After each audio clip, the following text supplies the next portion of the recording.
ज़्यादातर लोग पंछी की तरह पिंजरे में रहते हैं। पिंजरे का दरवाज़ा तो खुला है, लेकिन वह पिंजरे में इतने व्यस्त हैं कि कोई और संभावना उन्हें दिखाई नहीं देती। युगों पुरानी है मनुष्य की यात्रा की कहानी। यात्रा स्वयं की खोज की, यात्रा अस्तित्व की खोजने की। कई बार ऐसी यात्रा कुछ सालों में पूरी हो जाती हैं, तो कई बार एक यात्रा कई जन्मों तक चलती है। आज हम आपको बताने जा रहे हैं एक असाधारण मनुष्य की कहानी, जिसने कई जीवन लगा दिए सत्य की खोज में। 300 साल के बाद बना अध्यात्म की क्रांति से विश्व को हिलाने वाला वह इंसान, जिसे आज हम सद्गुरु के नाम से जानते हैं। एक आत्मज्ञानी, एक योगी, जीवन और मृत्यु के परे यह एक ऐसे व्यक्ति विशेष हैं जिन्होंने गुरु से सद्गुरु तक का सफर बड़े ही अनूठे ढंग से तय किया। उनके विचारों, सोच और व्यक्तित्व ने लाखों लोगों के बिखरे जीवन को एक नई दिशा दी। इनकी सहज वाणी किसी भी निराशा को आशा में बदलने की क्षमता रखती है। सद्गुरु एक आत्मज्ञानी, योगी, दिव्यदर्शी, लेखक, कवि और अंतर्राष्ट्रीय ख्याति प्राप्त स्पीकर हैं, जो सभी की भौतिक, मानसिक और आध्यात्मिक खुशहाली के लिए अथक रूप से काम कर रहे हैं। सद्गुरु ने अपने ट्रांसफॉर्म करने वाले कार्यक्रम से दुनिया भर में लाखों लोगों के जीवन को गहराइयों में छुआ है। सद्गुरु ने प्राचीन योगिक विज्ञान को आधुनिक समय के विचारों के लिए रिलेवेंट बनाने का अनूठा गुण है।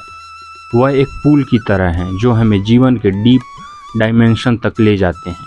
उनकी प्रक्रिया किसी खास विचारधारा या मान्यता से जुड़ी हुई नहीं है, बल्कि इन प्रक्रिया के जरिए सेल्फ ट्रांसफॉर्मेशन के शक्तिशाली और प्रामाणिक तरीके भेंट किए जाते हैं। उन्हें भारत के 50 सबसे प्रभावशाली व्यक्तियों की सूची में शामिल किया जा चुका है। उनके बोध और तीक्ष्ण तर्क जीवन के बारे में हमारे विचारों और बोध का विस्तार करते हैं। सद्गुरु का जन्म 3 सितंबर 1957 को कर्नाटक के मैसूर में एक तेलुगु परिवार में हुआ। जग्गी अपने 4 भाई बहनों में सबसे छोटे थे। उनका पूरा नाम जगदीश जग्गी वासुदेव है। उनके पिता पेशे से एक डॉक्टर थे जो इंडियन रेलवे के लिए काम किया करते थे, जिसकी वजह से वह अलग अलग जगह पर शिफ्ट हुए। वह बचपन से ही बहुत अलग सोच रखते थे। वह किसी चीज़ को देखते थे तो उसे देखते ही रह जाते थे, फिर उसी के बारे में सोचते रहते थे। उनके पिता को चिंता होने लगी, उनका बेटा एक ही चीज़ को इतनी देर तक घूरता ही रहता है। उन्होंने छोटी सी उम्र से ही खुद से सवाल करने शुरू कर दिए थे, जिनके जवाब किसी को पता नहीं थे। जैसे कि जब उनको कोई पानी देता तो वह पानी को देखते रहते थे, यह सोचते हुए कि पानी आखिर क्या चीज़ है। उन्हें यह तो पता था कि पानी का इस्तेमाल किस लिए और कैसे होता है, लेकिन उन्हें यह नहीं पता था कि पानी है क्या। उनके पिता को यह डर लगने लगा था। उन्हें अपने बेटे के लिए किसी साइकास्ट्रिक से मिलना चाहिए। वह बहुत शांत रहते थे। उनके हिसाब से अगर उन्हें कुछ पता नहीं है तो उन्हें कुछ ज़्यादा बोलना भी नहीं चाहिए। जैसे जैसे उनकी उम्र बढ़ने लगी, उनके अंदर के सवाल और ज़्यादा बढ़ने लगे। इन सब के साथ ही बचपन से ही जग्गी का कुदरत से अनोखा रिश्ता था। वह पेड़ों की छाँव में बैठना काफ़ी पसंद करते थे, फिर अचानक ही ध्यान में मग्न हो जाते थे। उनके साथ ही उन्हें सांप पकड़ने में महारत हासिल थी। वह जब घर लौटते तो उनकी झोली सांपों से भरी होती। इन सब में सबसे खास बात यह थी, वह सांप उन्हें काटते भी नहीं थे। 11 वर्ष की उम्र में उन्होंने योगाभ्यास करना शुरू कर दिया था। इनके योग गुरु का नाम राजेंद्र राव जी महाराज था। जग्गी वासुदेव की प्रारंभिक शिक्षा डेमोन्स्ट्रेशन स्कूल मैसूर से हुई। जब उन्होंने अपनी 12वीं कक्षा उत्तीर्ण की तब उनके पिता चाहते थे कि वह डॉक्टर बने, लेकिन जग्गी वासुदेव ने डॉक्टर बनने में कोई रुचि नहीं दिखाई। उनके पिता ने कहा कि डॉक्टर नहीं तो कम से कम एक इंजीनियर बन जाओ। हालांकि इनके पिताजी डॉक्टर थे, उन्होंने आर्मी मेडिकल कॉलेज में इनके लिए एक सीट भी रिजर्व कर रखी थी। तब जग्गी वासुदेव ने कहा कि उन्हें डॉक्टर या इंजीनियर नहीं बनना है, उन्हें सिर्फ लिटरेचर पढ़ना है। इसलिए उन्होंने अंग्रेजी साहित्य में मैसूर विश्वविद्यालय से स्नातक किया। उन्होंने मैसूर लाइब्रेरी की हर पुस्तक पढ़ डाली। बाकी समय साइकिल लेकर घूमते। उन्होंने मैसूर का चप्पा चप्पा छान मारा। सद्गुरु को मोटरसाइकिल से घूमने का बहुत शौक था। उन्होंने अपनी युवावस्था में ही मोटरसाइकिल से संपूर्ण भारत की यात्रा की। उन्होंने यह यात्रा एक बार नहीं बल्कि कई बार मोटरसाइकिल के द्वारा की। अपनी पढ़ाई पूरी करने के बाद सद्गुरु ने कई तरह के बिजनेस करना शुरू किया, जिसमें पोल्ट्री फार्म और कंस्ट्रक्शन बिजनेस शामिल थे। सद्गुरु जब 25 के थे तब वह एक दिन चामुंडी हिल पर गए, जो कि मैसूर में ही है। जब वह वहां पर बैठे हुए थे तब वह धीरे धीरे ध्यान में चले गए। उन्हें ऐसा प्रतीत हुआ जैसे वह प्रकृति के साथ मिल चुके हैं। यह अनुभव उनकी जिंदगी का एक ऐसा अनुभव था जिसने उनकी पूरी जिंदगी को बदल दिया। दरअसल वह समाधि की अवस्था में चले गए थे। समाधि की अवस्था वह अवस्था होती है जहाँ पर आपको होश तो होता है, लेकिन आपके दिमाग में, आपके मन में कोई विचार नहीं होता, आपको समय का कोई ज्ञान नहीं होता।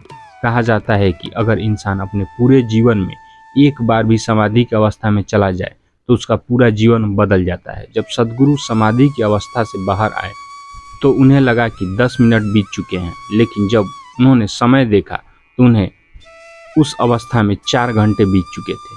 इसके बाद सद्गुरु एक बार और समाधि की अवस्था में गए। जब वह समाधि की अवस्था से बाहर आए तब उनके चारों ओर बहुत सारे लोग बैठे हुए थे।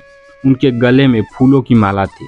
सद्गुरु के मुताबिक उन्हें समाधि में गए हुए 25 मिनट हुए थे, लेकिन उन्हें बाद में पता चला कि उन्हें समाधि की अवस्था में 13 दिन हो चुके हैं। इसके बाद सद्गुरु ने अपना अच्छा खासा चलता हुआ बिजनेस छोड़ दिया।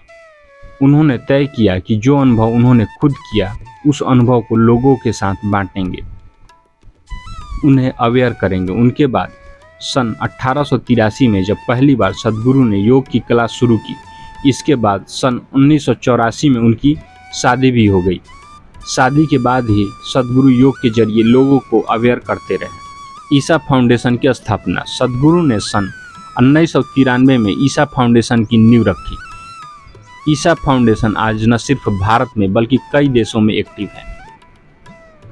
यह कोयम्बटूर तमिलनाडु में स्थित है।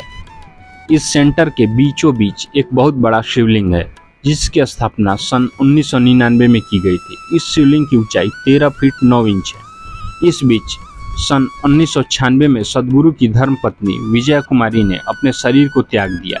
इसके बाद उन्हें अकेले ही इस सफ़र को तय करना पड़ा। वह धीरे धीरे आगे बढ़ते ही चले गए। वह लोगों को अध्यात्म की बातें आज के युग की बातों से जोड़कर समझाते हैं, जो लोगों को आसानी से समझ में आ जाता है।